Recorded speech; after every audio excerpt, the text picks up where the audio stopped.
Let me tell you something, Alma. London is the greatest fucking city in the world. My city. I ate pig in these streets, Alma. Welsh rabbit with a scone. This asparagus ends one of two ways, oiled or buttered. I did both. There's your intro. Dude, that was actually a really good impersonation. Thank you. Yeah, the way you enunciated the whoo, the whoa. The way you sounded like annoyed to be alive with each word. I don't know. Dude, Just one of those why is the accents. guy? Listen to the clip and Why does the AI guy look like that? Was the prompt to create Daniel Day-Lewis? yeah, ChatGPT was struggling. Does it look like that looked like an Allstate ad or like a Liberty Mutual ad? I might redo the prompt, but yeah, there's your intro. I don't know what to tell you guys. All right. So I'd be most curious to ask first of all if, or I guess what exposure you guys had to either Daniel Day-Lewis and or Paul Thomas Anderson prior to watching this movie. Yeah, I think my first interaction, or I guess viewing of Daniel Day-Lewis, was the movie Lincoln, which I haven't seen since it came out. What was that, 14 some years ago? Another just theaters. Stunning movie. Mm-hmm. I hated that movie. I honestly, I would like to. Why did you hate it? It's so good. Staying alive. What? Really boring movie, man. Damn. That's crazy.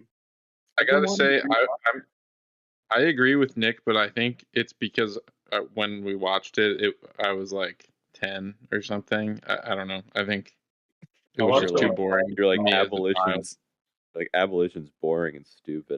It was. I think if I watched it now, I'd probably appreciate it more. But at the time, I was just too. I think I was just too young. Well, I'll say my first experience with Daniel Day-Lewis was watching The Crucible in, I think it was Mrs. Cunningham's English class in 10th grade. Were any of you guys read in on that? Yeah. I didn't realize. Yeah, he was. What was the guy's name? John Proctor. John Proctor. Yeah, Oh, you were pretty close. Yeah, I was close. Wow. Yeah, so that was my first experience, and that as like a teenage lad, that was my first experience being like, whoa, this person can act. That was like the first time I'd ever thought about that. And then Riders in that too. Holy shit. Yep. And then Lincoln came out a few years after we watched that in high school, which further solidified my Daniel Day-Lewis love. And then when I started getting into like watching movies, I remember watching some Paul Thomas Anderson movies and seeing There Will Be Blood, which further solidified my love for both of them.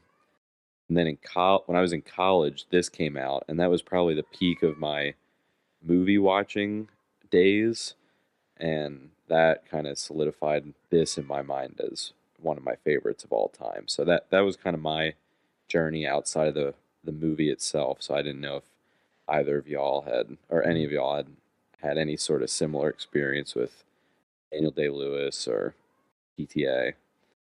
I was on a similar trajectory. I almost was on the exact same trajectory as you in terms of movies. I think you also recommended My Left Foot, which I watched and liked. I would My Left Foot. Yeah, the guy's great. He's definitely like a cut above everyone else, I think.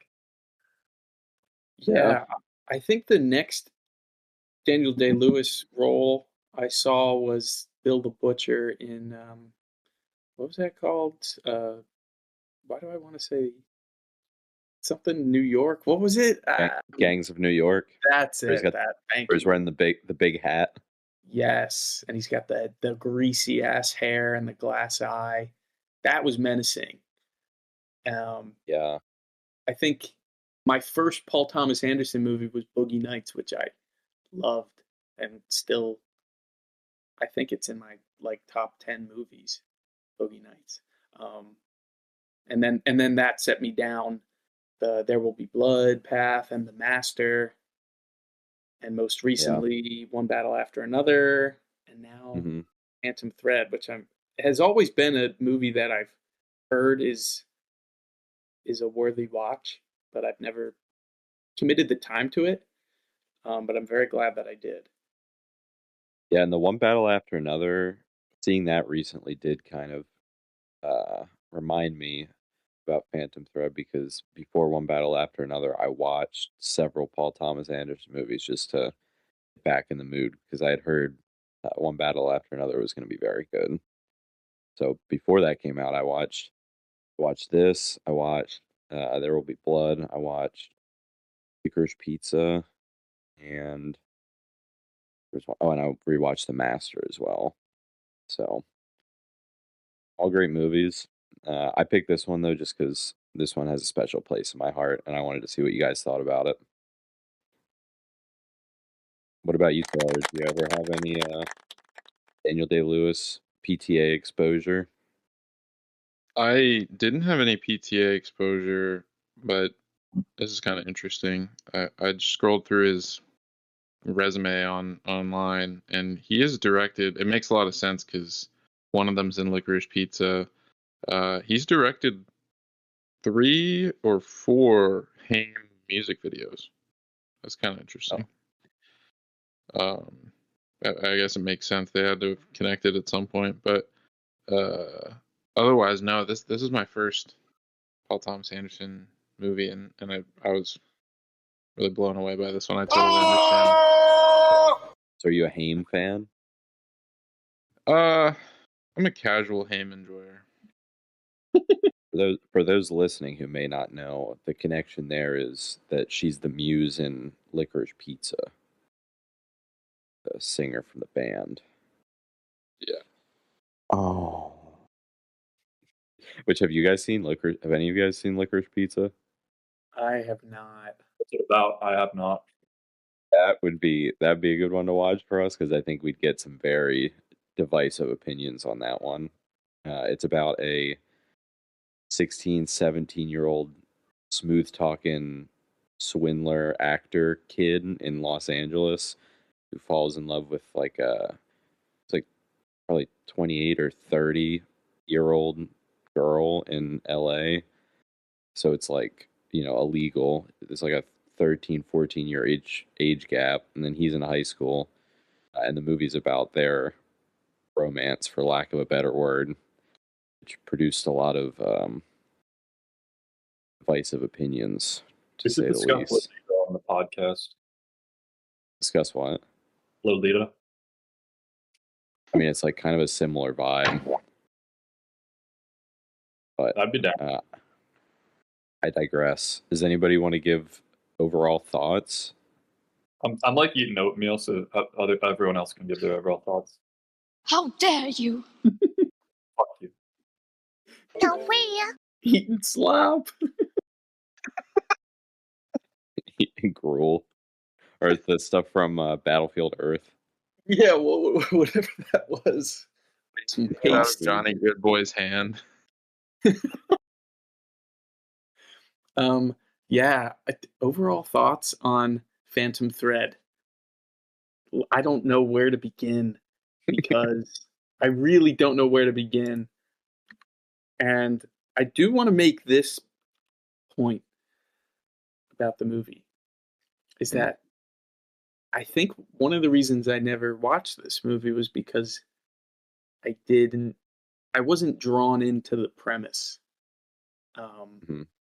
And I think that has really warped my perception, of judging a book, or in this case a movie, by its cover, and pretty much taking it at face value and going, that plot doesn't seem interesting, I'm not going to make that high on my list of movies to watch. And I feel like a total idiot for having thought that way now, after having watched it twice. And I mean, I can see where you're coming from, because the tag, I'm looking at it right now, and on Prime Video or wherever you would stream it. The one sentence hook is a renowned dressmaker meets a strong-willed woman who becomes his muse and lover in 1950s London. Which, Yeah, in your your defense does not sound very good. Sign me Look- up. I'll give my thoughts after everyone else, but it did look like Oscar bait to me, which is why I never watched it. Interesting. it looked insanely pretentious when I looked it up. I was not thinking that I was going to enjoy it. Yeah, that's an interesting point too, Taylor, because I think in the beginning of the movie, and I don't want to get too much into fine details, but there were a few moments where I said to myself, I was like, this feels a little holier than thou, pretentious. I felt kind of Like felt the first kinda few scenes where they're like introducing like the House of Woodcock and all the yeah, finery and stuff. yeah. I felt like, okay, they're putting me in a place where I'm like below the Yeah. cast, and that turned me off actually. But as we developed, it was like watching kind of like a game of chess almost. That had a pretty shaky start, and the more that the game developed and the pieces kind of moved across the board, I really found myself mesmerized by what was going on. It was I like a think game probably- of chess where at the end you realize they're playing Risk instead. There we go. There we go. It did only make it only made 52 million on a budget of 35 million. So, I mean, I guess for a small studio, like I guess proportionally that's a decent amount of money, but it really Mhm. didn't. Taylor, what'd you think? I got 2 points I want to make. I mean, first, I loved it. I really enjoyed it, but I enjoy bizarre perspectives on romance and love, and I think that this takes the cake. This is really a different perspective, which I enjoyed.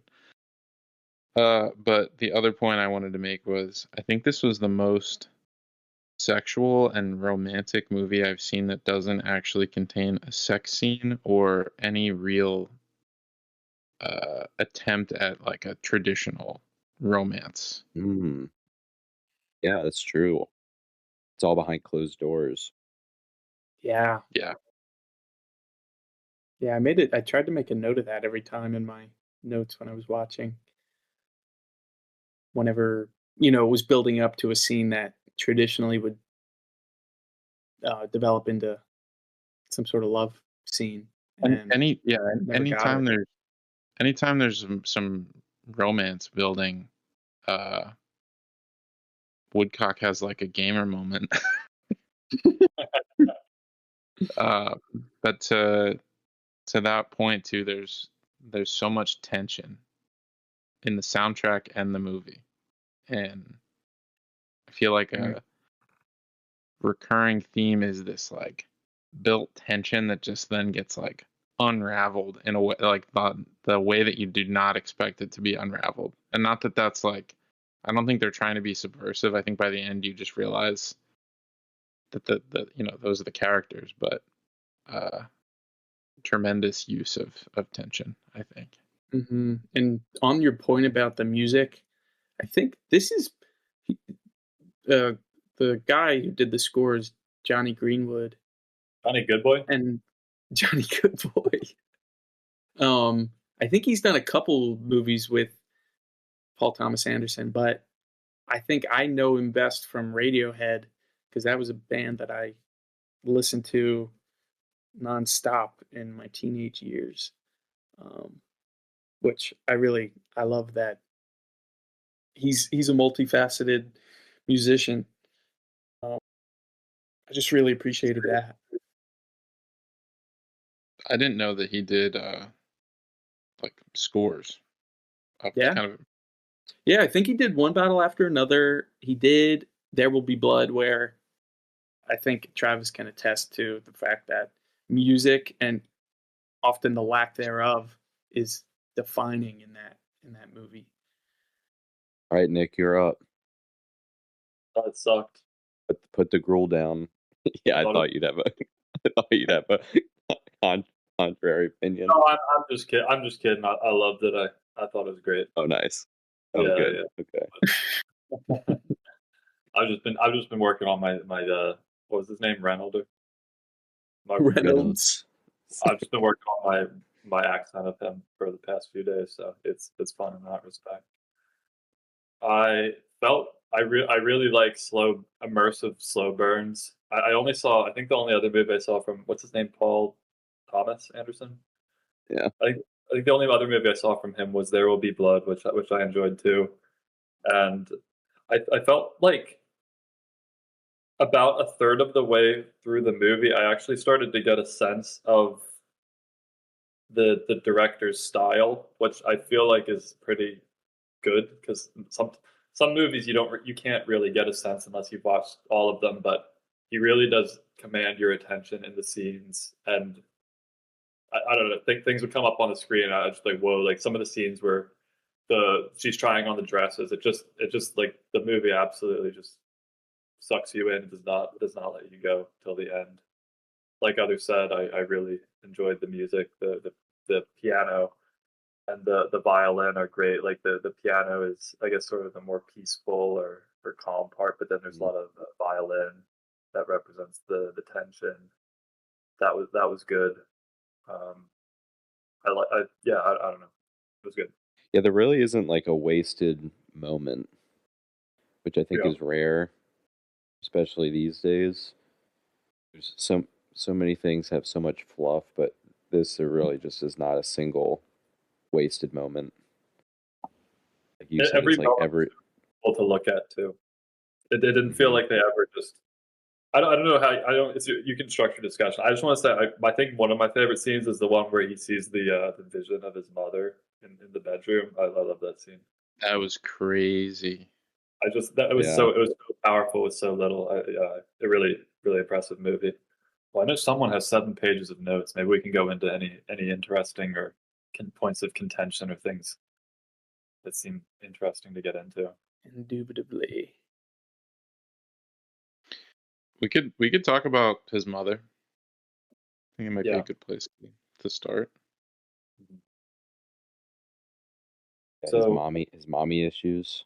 Yeah, Yeah, Travis. So you've seen the movie. I've only seen it once, so I'd imagine you have more insight. But it seems like he's really.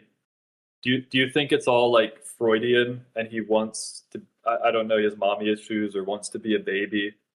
I know he talks about how he hopes his mother is always looking at him, and that like I said, there's a scene where she's in the room with him, and I don't know. Like, what do you? Yeah, and like keeping the lock of hair in his jacket pocket, and I think Cyril is like the stand-in for the mother he wishes was there at all times to order his life and set his breakfast out for him and baby him and make his schedule. Why do you think he's so controlling though? Like why do you think he doesn't act like a total like why isn't he submissive to Cyril? I think you said her name is. Like why does he try and exert so much over everything? Over everything? I don't. Maybe not everything, but I don't. He's definitely like he's control over other people, or is like.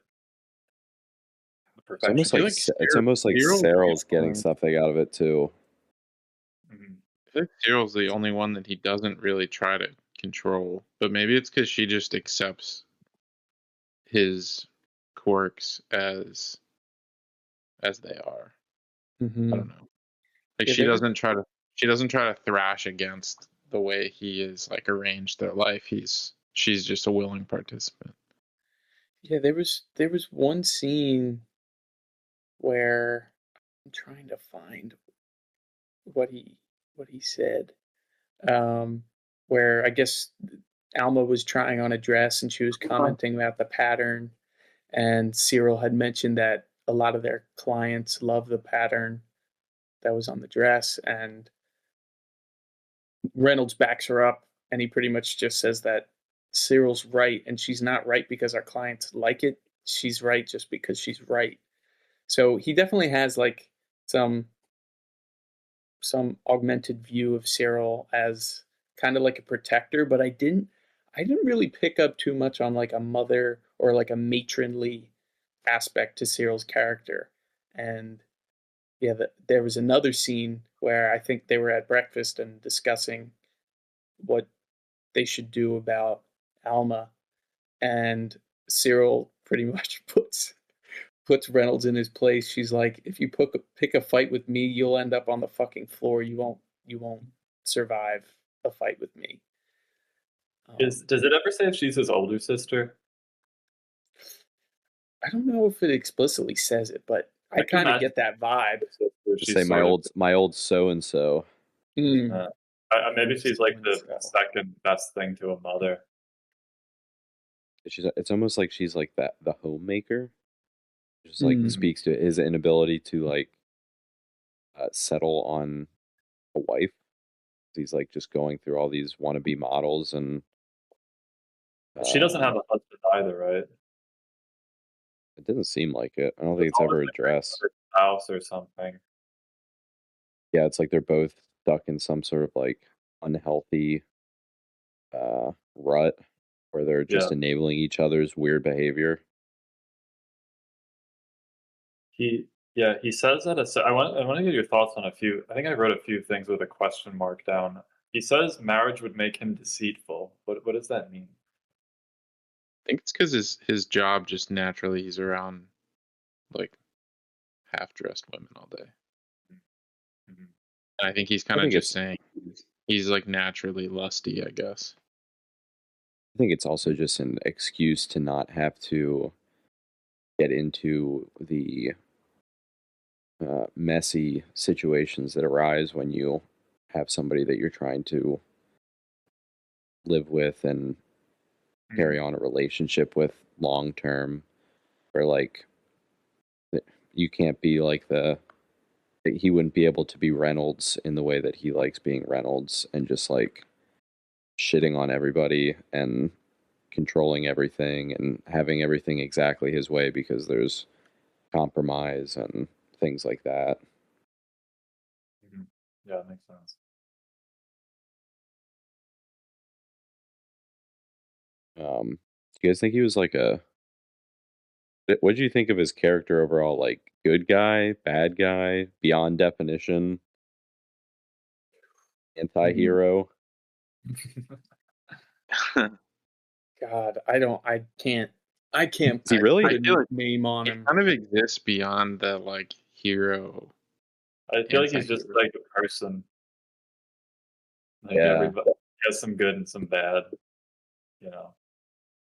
You naturally root for him just because he kind of like curates and celebrates beauty, and that's admirable in itself, but at the same time he has all these ridiculous quirks that make him kind of hard to stand as a person. So he's so ridiculous. Yeah, he's interesting. I think that's the only word that I can think of, because he draws Alma in. You know, he's very handsome, and B, he has this incredible career where he's almost a sort of celebrity, but really only among the high society folk, because he dresses all of them. And it's also like very intimate, because the person who's dressing you, I mean, they are shaping your image to the world, essentially, especially for some of those higher echelon people. So he has this very interesting and almost cryptic and secretive front-facing self, but down at his core, he's just this petty, kind of asshole-ish man. He can be such an asshole sometimes. Yeah. Crazy. Oh my god, there were so many like scenes the asparagus scene is crazy. Oh, Oh, I've got a line written down from the asparagus scene that just I rewound it and watched it again like 2 or 3 times. Are you a special agent sent to ruin my evening and possibly my entire life? Who are you? Do you have a gun? You here to kill me? Do you have a gun? Where's your gun? It's just an autist. I mean, it's. I love that whole scene. I will See say the one world's scene. first Sigma. Maybe. I will say the one scene I was most frustrated with Daniel Day-Lewis was or Reynolds is the character's name, is when she wanted to go dancing. I just thought, oh man, if we had John Travolta here, we could get something really great. But then he just goes and stands all curmudgeonly. Yeah, and the thing about all those scenes is Daniel Day-Lewis plays the character very unanimated. He's not expressive. Like the only thing that you can get out of him is an inflection in his tone of voice, which kind of makes it a little scary in a way. That something that what he's speaking about, it sounds like the end of the world, but the way that his body language and his mannerisms communicate is that it's like it's any other day. Like that helps build tension too. You like don't know when he's gonna snap the whole time. Yeah. Mm-hmm. Yeah, I feel like we never really got to see what the top of that peak looks like an unhinged Reynolds. Mm-hmm. I think the closest you get to that is when he decides that lady isn't fit to wear his dress. Mm. Why He does does kind of upset by that? Hmm? It's not just him that gets upset at that; it's Alma too. She's really annoyed at the lady. I think that feel was like her trying to like express her love and loyalty to him yeah. Mhm. and everything he's all about. Because that was like their high point as a couple, with the exception of maybe the end of the movie. Because that's like when they're walking back and you actually see them kiss, which is something you don't really see the whole movie. Mhm. That's when they like kiss in the shop window when he has the dress over his shoulder, which is kind of like an iconic shot from the movie. Yeah. I also loved the way that he would like. Also love the way he would like get really hungry when his mood just back up. Yes. This man Like the ate big. Yeah, I love he was that. the big eater of all time. Well, he was either eating big or he was like retching. Like there was no. Was that like it's like a binge eater? It's like his mood's up and it's like I want 7 quail eggs and blood sausage and whatever else craziness. But then like when Alma's got to like cool him down a little bit and get him sick, and he's just like retching it all up. And he can't keep any food down. Like goes the other way. What the scene where he meets Alma while he's getting breakfast? I really like that scene. Oh, dude, I loved it so much. That's like the hook for the movie right there. Because I think at one point he says in the movie something like, "I think I've been looking for you for a long time" or something. It's like I really like this scene where two characters meet and it's like they already know each other. Yeah, there's no like uncomfortable stage at all. Yeah. Yeah. Why and do then you there's, like, think? Why do you think they showed her?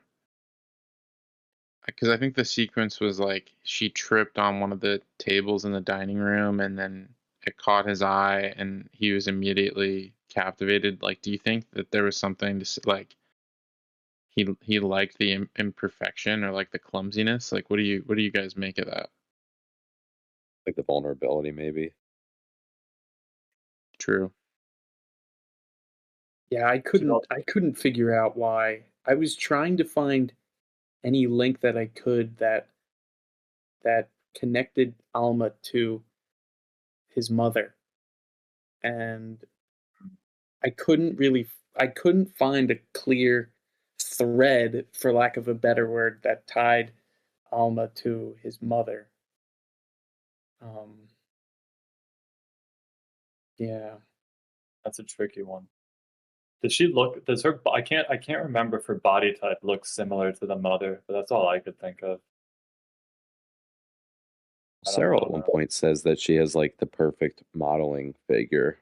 Yeah, I wanted to discuss that because notably, it's a bit of a belly and no breasts. Yeah. Yeah. I And then feel there's like a scene where he's like measuring her, and Cyril's just like sitting there taking down the numbers, and she's like visibly uncomfortable. Mm-hmm. That's a Yeah, pretty powerful scene because he's does. literally like she's completely on display, and she's standing there taking it, and he's getting like the measure of her completely, and Cyril's just like dictating. Yeah, It was so bizarre, but yeah, it's so. I feel like it perfectly wraps up Reynolds' character. Like he's literally brings him back to a place where he's comfortable and sizes her up, literally. I think the other thing about the body type is I think he says at one point he's like you have breasts if I choose to give you them, and he can, like, it's a body type that he can choose how, like, he controls how beautiful you are because he can, like, Make her talk more about, beautiful.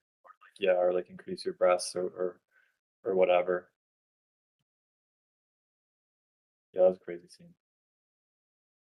It also speaks to her, like, I mean, it's like the whole movie pretty much where she, like, her whole shtick is like, I'm willing to just give him, like, all, like, every part of me as long as he, like, loves me, Yeah. pretty much. I wish we got more of her backstory, Mhm. more of Alma's backstory. Where is she supposed to be from? I don't think we really I know, just, right? She sounds German almost. I'd say they're Yeah, from. they say she's foreign, but I don't really get where from. Yeah, I don't know if it matters too much. I guess in like the in the 50s, you would still be foreign if you were I mean, from. maybe it just speaks to her, like, vulnerability that she's in an unusual country for her. It's not like she's old posh. She's like a waitress that's an immigrant. So Yeah, what think did you she's been make in- of? Oh, go Go ahead. ahead. no, go ahead. Back to the scene where Cyril is Reynolds is measuring Alma and Cyril's there, and when Cyril first enters, she smells Alma and she calls out the scents that she smells, and then she even gets like in closer to her and smells her even more. What did you make of that? Like Cyril's whole like vibe where she's like a watchdog almost. Yeah. Yeah. And then she Yeah, kind I of almost have to- instinctively goes and sits on the couch and starts taking the numbers for the measurements. Just based on her personality, I was expecting her to comment something like derogatory about the scent she was using, like almost calling Alma like a hussy, almost like, oh, you put this on to like charm him, but she was more so just impressed, which I think plays into the fact that she likes Alma. But I think Love the scenes. the implication through, with that first scene where there's a different girl trying to win him over, that like this has played out like 100 times, and I feel like Cyril was just kind of going through the motions of trying to figure out what kind of girl this is. I loved all the scenes later in the movie where the honeymoon phase, for lack of a better word, is over, and he's like visibly like enraged by the smallest little things she does.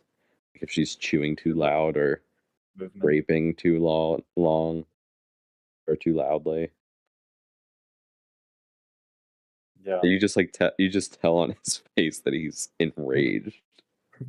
over the smallest things.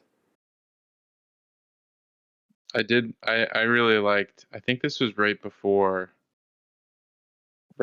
she poisoned him the first time. He, or maybe not. I don't remember the order now.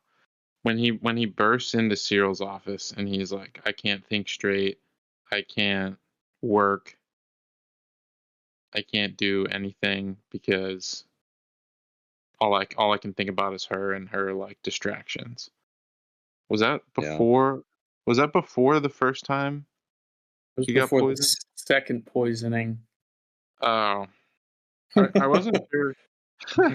I wasn't sure if that was supposed to be clever in the sense that like he's actually in love and he just doesn't realize it, or if it was just as straightforward as like he's reverting back to like peak autism and he's just getting really annoyed by everything again, like you would normally. Like he just churns through these girls.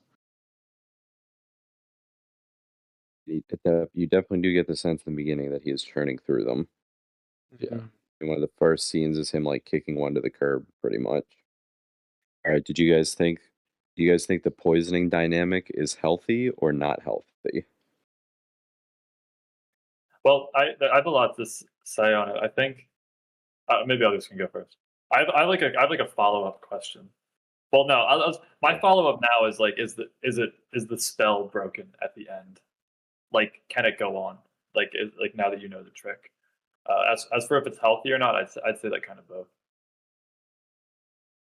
He seems like excited. I mean, he knows that he's about to do it again, and it almost like it seems like it excites him based on the look on his face. I think, yeah, I mean, he's like excited, but I just like I struggle. I felt in a weird spot at the end because it's like I feel like the whole thing that was good about it was the illusion that you're not that you actually have this illness. But now that you know it's fake, can you? I mean, can you still? Would you still not feel like, okay, why am I doing this? I don't know. I think it's because he gets exactly what he wants when he's ill. He gets to be coddled like a little boy. And frankly, I thought what I couldn't understand or figure out was how he knew. Perhaps maybe he was playing the long con and he knew that if that he found Alma who will actually stand up to him when he treats her, you know, terribly. And she stands up to him, and I part of me thinks that he wanted to test her to see how far she would go to, I guess, discipline him. Yeah, like maybe no other And girl called him on his bullshit. yeah, no other girl ever called him on it. And then I think part of me also thinks that he's excited to feel at death's door again because he'll probably get to see an apparition of his mother again.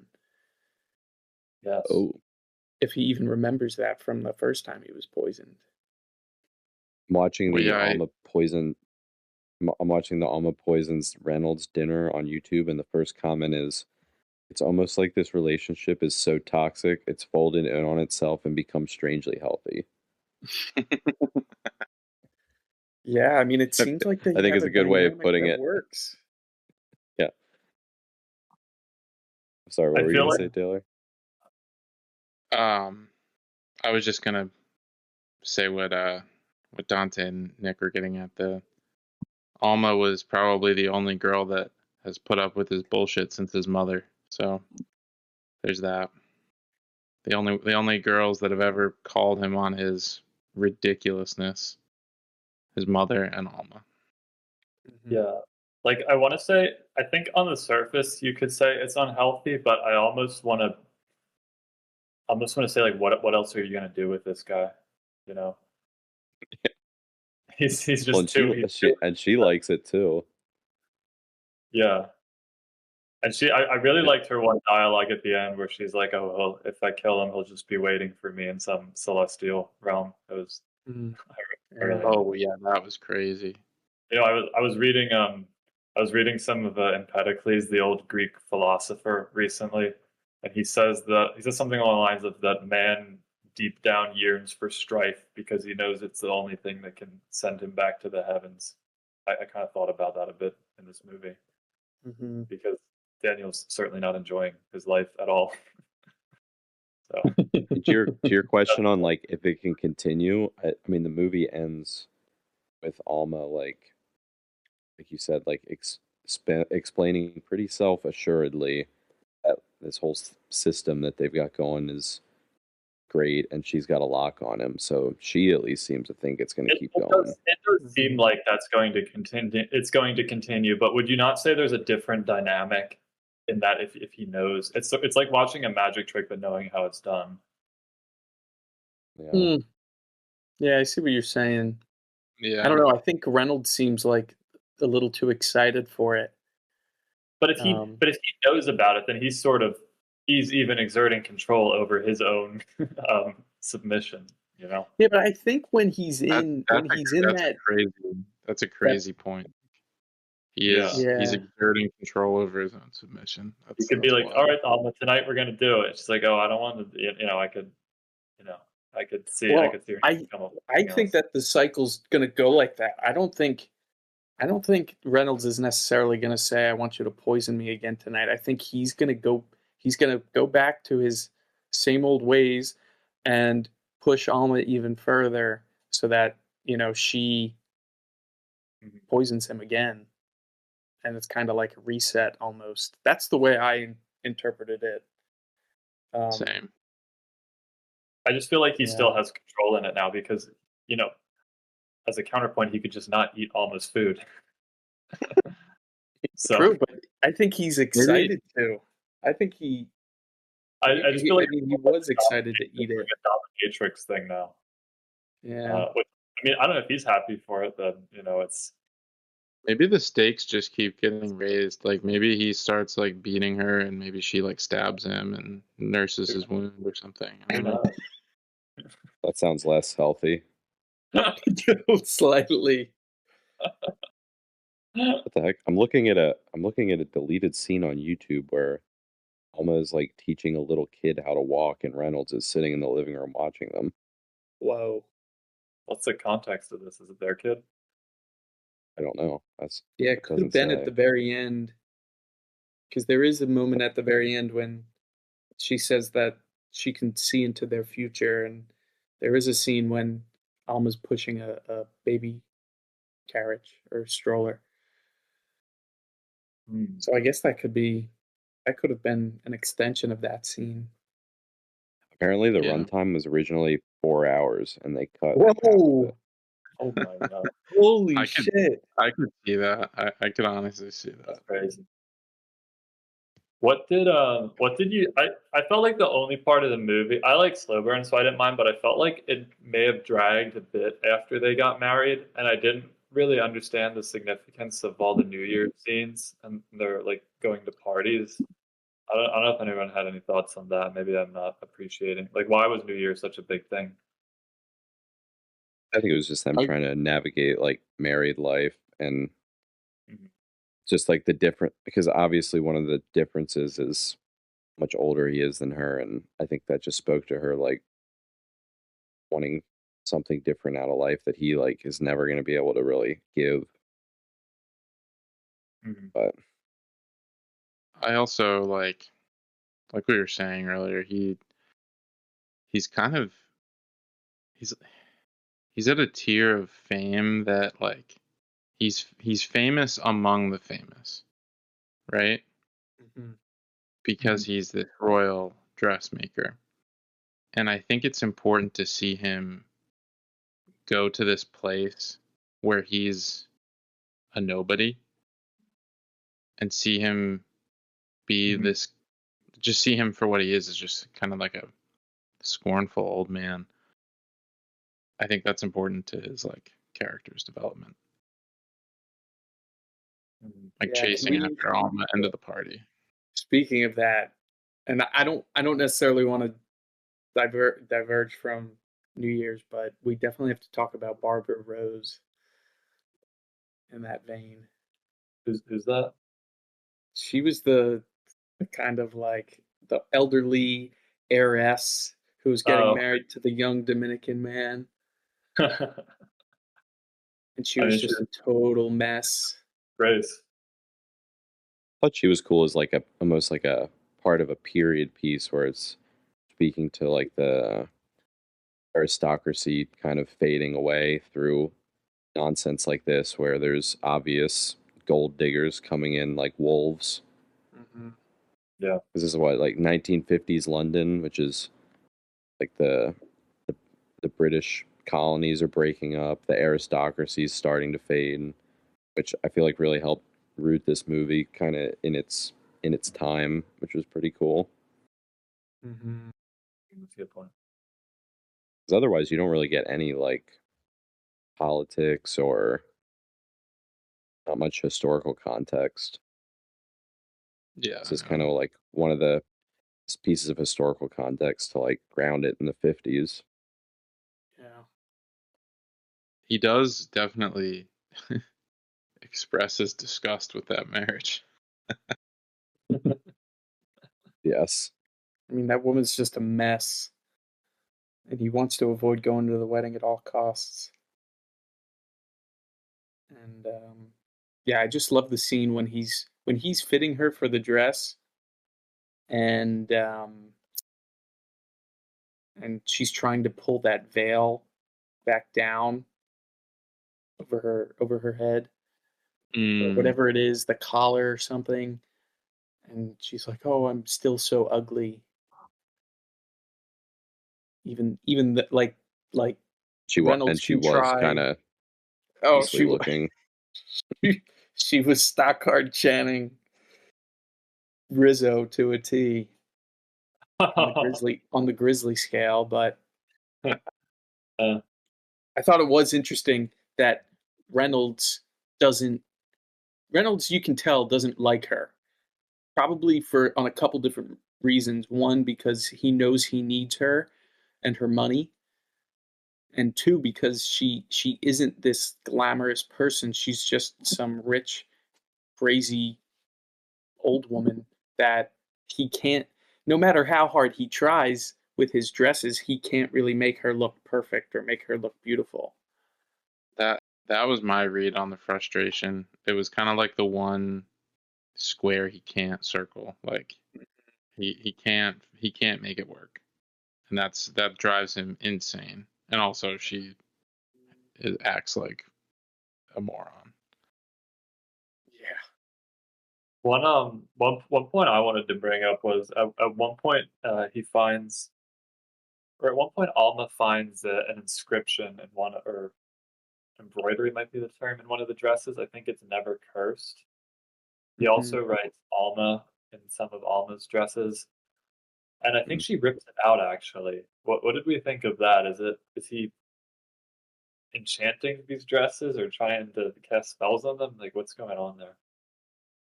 I never actually really thought about the never cursed one. Yeah, Is that like right before the mother scene? it's the one. It think- might I be. think It's it in is. it's in the dress of the young, I think, princess or some young royalty girl, Mm-hmm. and he writes "never cursed" in her dress, which I found very strange.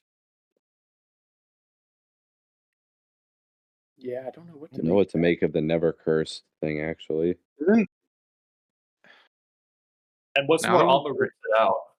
Now that we bring it out, or now that we've brought it up, isn't it a thing that the people that make wedding dresses view themselves as cursed to never marry? Yeah, he was talking about that early on, how models Yeah, that's a won't that's wear a thing. them. Well, I didn't really know AI about that outside of the AI movie. is saying AI's take on it is the phrase "never curse" sewn into a wedding dress symbolizes transformation and vulnerability. It reflects Reynolds' emotional shift, suggesting he had a change of heart and acknowledges the possibility of love and a different future with Alma. This phrase can also be interpreted as a blessing or spiritual protection, indicating hope for a stable relationship despite the challenges they face. Maybe? Maybe AI. Maybe AI. I could kind of see the transformation thing, because it is kind of at that point in the movie where he's starting. It's like right before, I think, the vision scene of his mom. And I think something that's significant in that scene is that when the vision of his mom fades away, Alma like walks into the room, and that's when he's like, okay, wait, this is actually mommy, and I need to marry her. Yeah, I wanted to talk about that scene. I think that makes sense. That scene was so powerful, I I feel. think that was my favorite scene. I just I felt like it was interesting that I don't know, she's just over there in the corner silently looking at him. It was just creepy, but also comforting, and it's interesting that It was he very imagined dreamlike. Yeah, he imagined her young and in the dress, and Mhm. I guess it's not exactly clear. Like, is he hallucinating it? Is she actually there? Like, I really like the scene. Oh, it is. When she pulls the never curse thing out, it literally is like seconds before the vision starts. Wow. And then she walks upstairs into the room and like replaces the vision. So maybe AI might be right on the transformation thing. Yeah, could be. Yeah, and even in that scene, to add to it, when the doctor comes, he refers to Alma as Mrs. Woodcock, even though she isn't Mrs. Woodcock. I wasn't sure if he was referring to Cyril there. I think he was referring to Alma because I think Alma responded, and she looked a little flustered when she heard it. Oh, I think that was like intentionally supposed to be like a, I don't know, maybe not funny moment, but I think in that scene both Cyril and Alma respond. It was indicated to be awkward, maybe. Yeah. Oh. I see. You think my Chinese-made garments have messages sewn into them? Mandarins. Like I think his price is like fuck you, loser. I was gonna say it's definitely not never cursed. It's definitely cursed. Yeah. Stupid American in Mandarin. Yeah. Oh man, that's good.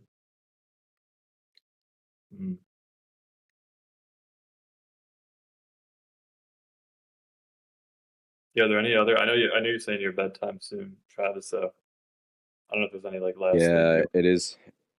No, I'm glad you guys liked it. It's a personal joy of mine. I probably rewatch that thing every like 6 months or so. It has a tendency to reappear on Netflix, and I usually think I'll watch it for a few minutes just to kill some time, and then I end up watching the whole thing. So it is a very rewatchable movie as well. So, and I think every time I watched it, if I could recommend to you guys, like I think every time I watched it, I got something different out of it. So it's a good one to revisit like 6 months later. Yeah. Do we want to give it ratings? Yeah, we can do ratings. Okay. Let me try and find the thing. Yeah, I feel like I discussed most of the points on it. Most of my commentary is honestly just the scenes are really pretty and sound nice, so watch it. Beautiful. Yeah, the score is fantastic. You come for the cinematography and the score, and you stay for the characters. That's a really good way to put it. Yeah, one thing I noticed and absolutely loved was when the score would still be playing even over top of like any kind of music that was playing in the scene, like when they were at the New Year's Eve ball or even at the wedding, the score would keep playing and they would almost drown each other out. The music that was playing in the scene and then the overall score over top. I loved that touch. There'd even be some smaller scenes where they're just talking in a room, but the music starts to overwhelm even the conversation. I wonder if it's Mhm. getting at like this is what's going on internally or the real essence of it. I just I really enjoyed it. All right, we got the scale up. I think Travis should go first. Mhm. You already know what I'm gonna say. If this isn't Kino, then what is? Wild Dog. Yeah, you're right. Wish there was like a tier above, like a secret tier above Kino, because I would give it that. Put it Giga Kino. Like Paradiso. Paradiso, yeah. Ooh, Could be. now we're talking. I don't know. Whatever the highest thing you can rate it, that's what I would rate it, because this is like You know, my top 5 right here. just give it whatever. Yeah, Paradiso, sure. I'll join you, Trav. I'll give it Kino to the max. I'll give the soundtrack like Giga Kino. I wasn't joking when I said I just listened to it and will start to cry. It's amazing. That's really good. Yeah. Mhm. Yeah, I'm gonna beat the dead Mechanical Bull and give it Kino as well. Yeah, I'll give it Kino too. Not much to add. I pretty impressive, Mr. Anderson, with a clean sweep of Kino. It's not too easy. I think Makes me wanna that has watch never more. happened. Well, Mm-mm. No, blowout. this is our first Kino sweep. Well, I don't know what Taylor would give blowout, but yeah, we all Y'all have, gave Blowout Kino? I think you gave blowout Kino. I think I did. Yeah, I Did think somebody I give did it cinema? too. No, I'm I trying don't to know. remember. no one gave it cinema. Yeah, this is the first 4 by Kino. Here's my follow-up question to it getting 4 Kinos. Is there anything you didn't like about the movie or that you would change? Mm.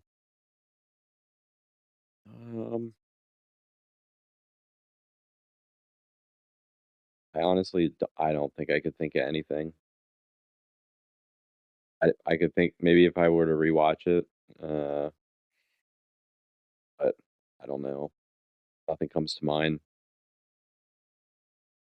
Maybe just the marketing, because maybe I would have watched it sooner. I don't know. Would you change What do you anything, Nick? I have a pet peeve about camera point of view shots. So I really was by the shots where the camera is attached to the car. It's I very didn't minor. like those.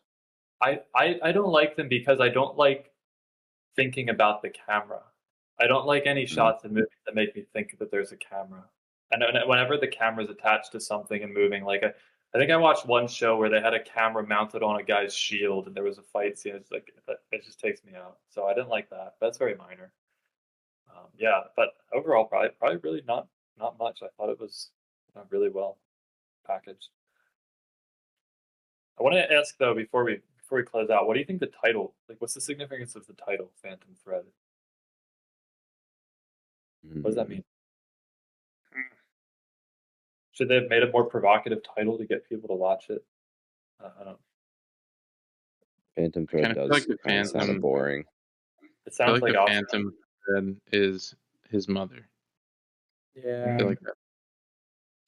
Or like an some unseen Like thing. that like the Jungian archetype of the like Yeah. overarching mother is the Phantom Thread, I guess. Yeah. I don't know.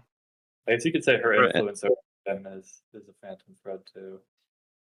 And the way he like stitches the secret stuff into the garments. Yeah. Mm-hmm.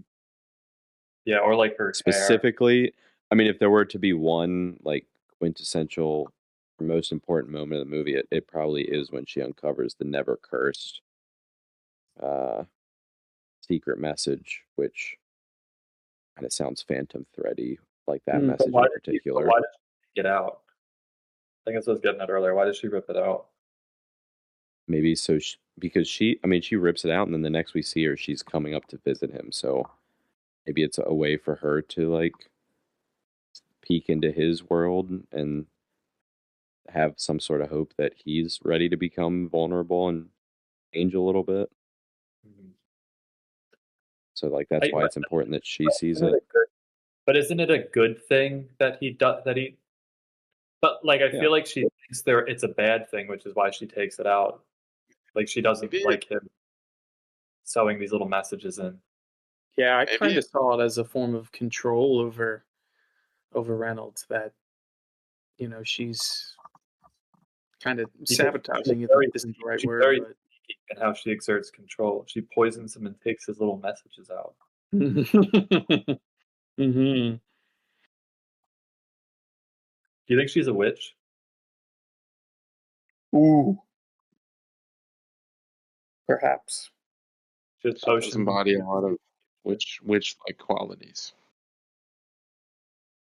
Yeah. Interesting. Oh yeah. Well, thank you We can guys for watching it. It was a Thanks for the great film. A beautiful, beautiful we piece. watched Dottie and Fanatic. It was I art. almost feel, I almost feel like it was so good it stunned us. Usually there's so Yeah. much shit to talk about a movie because we watch these terrible movies, but this was just anything you could possibly bring up. It's just like, yeah, that was awesome, or like, yeah, that don't know if I have was much to add. incredible. That was beautiful. I don't know. So yeah. Well, I think that wraps up our discussions. So yeah, listeners, check out The Phantom Thread. Help it recover from its poor opening. It might be too late for that now, but it's a good watch.